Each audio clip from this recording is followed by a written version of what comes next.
Hi there, and welcome to the show. I'm Robin Chuckborough, and you find me today in London. Never let it be said that we don't travel. Last month, you may remember, if you've been watching this channel, we interviewed Ian Burrell, the world ambassador for West Indian rum, and he was such an amazing fellow to interview, we thought we'd follow it up and come to his Rumfest in London, and that is where we are now. I'm being passed on all sides by amazing people in wild dress, and it's an incredible atmosphere. It's absolutely wonderful fun. We're going to go and interview a series of rum makers and hopefully learn a lot about how rum is made and where. Follow me.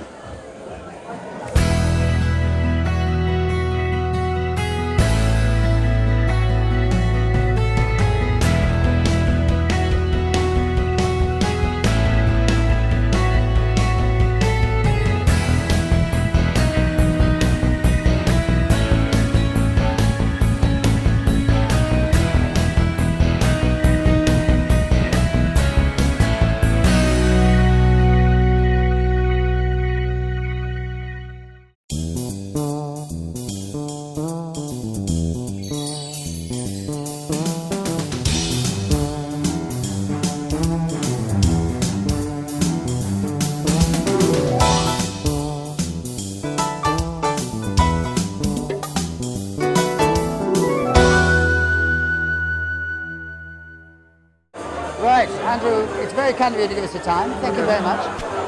How's the show going? Are you enjoying it? It's been really good, yeah. It's been a busy few days. Yes, I bet it has. It must be very exciting.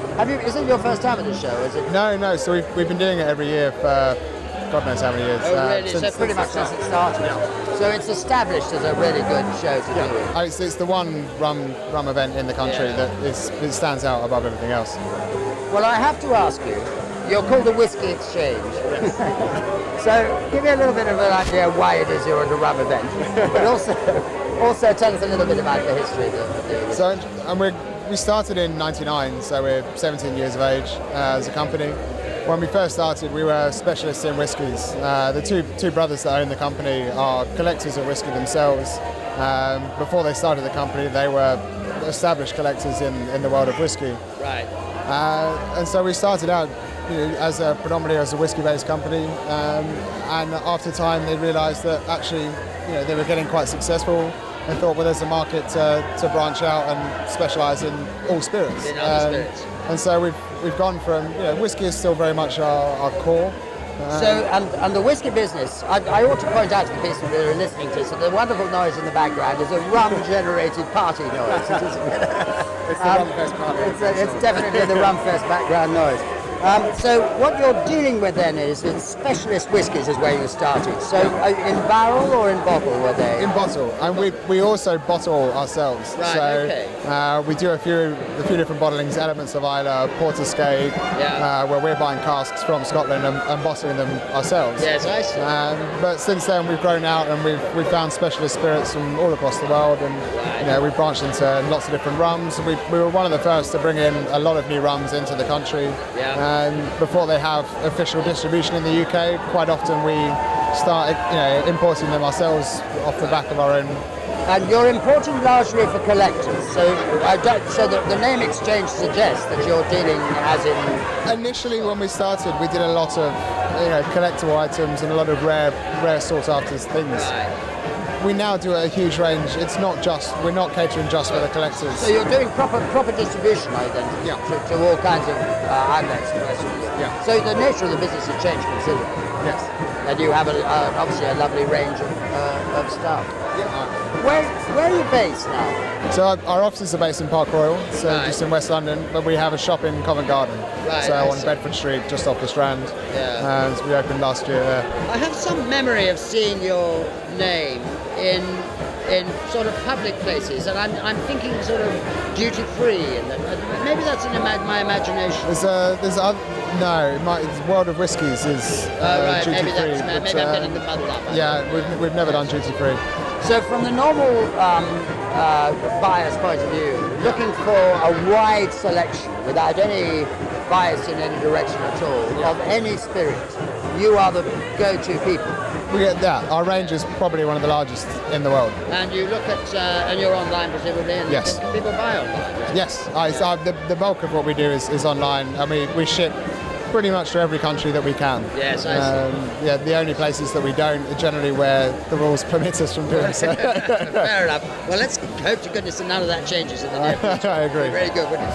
Well, look, Andrew, I'm really grateful to you. It's fascinating to hear about it. It's a whole new style of business, and reminds me, very interesting to me. Thank you very much. No problem. Pleasure. Very nice to talk to you. Thank you very much. Take care.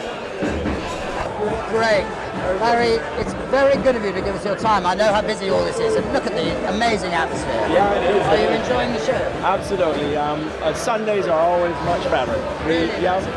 Yeah, because we get an opportunity to sit and chat with people about rum. Yes. And not that Saturday is not great because there's a lot of excitement and things going on. But lots of people. Yeah, lots of people, and it's also a nicer time because we do come here to showcase our rum. Yeah, of course, absolutely, of course you do.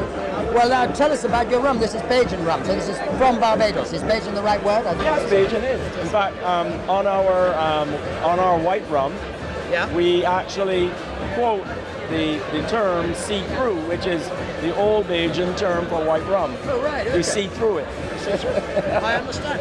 Well, tell me, I've always imagined that white rum had not spent a lot of time in wood, and that was why it's not coloured. Is that correct? Yes, that's correct. But is it aged at all, or is it? No, I think the aging. I'm not 100% sure, but I think the aging is a more modern system of mellowing the rum out. Yes, so you could age it and then put it through charcoal to remove the color. Yeah, I see. You're effectively creating the mellowness from the aging process. From an aging process, and then removing the color that is created in the process. That's right. But your white rum doesn't work like that. So this is actually a rum that is produced much more quickly through your system. So it must be a great relief to you because cash flow is always the problem. Absolutely. In fact, Richard Seal always says that I shouldn't be doing this, and I have to remind him I have to pay the bills. Well, exactly. Well, his theory, which is good, is make the best rum you can and put it in the cask and start aging it. Yes. And don't waste it on white rum. But be honest, our white rum is like our ambassador because it gives a hint of the future of our aged rums. Yeah. It's a great ambassador for that. And really the process that we go through is, we fermented the syrup, reconstitute it into juice. Right. And it's about 4 or 5 days, sits for a little while, we meticulously distill it, taking our cuts into the tails, just enough to give it that kind of marshmallow, banana, but not too much to make it vegetal. Not that that's bad, but it's just not what we want. It's not what you're looking for. Your style. We're looking for a syrup-based rum that is made in a molasses type of way. So that's the essence of it. And then from then, what we do is we put it in the oak, and it really is all about aging and time from that point on. And this is in your own property on Barbados, so the whole thing is happening under your eye and entirely controlled by you. That's right. This is very, very exciting. So how long generally are your aged rums in cask? How long? Right now we have the 5-year-old, which is our rum. Right. This is our produced rum. Beautiful.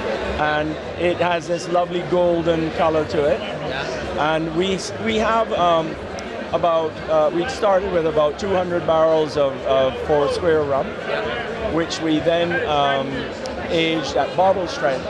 And so we're getting to the point where it's starting to become very rare.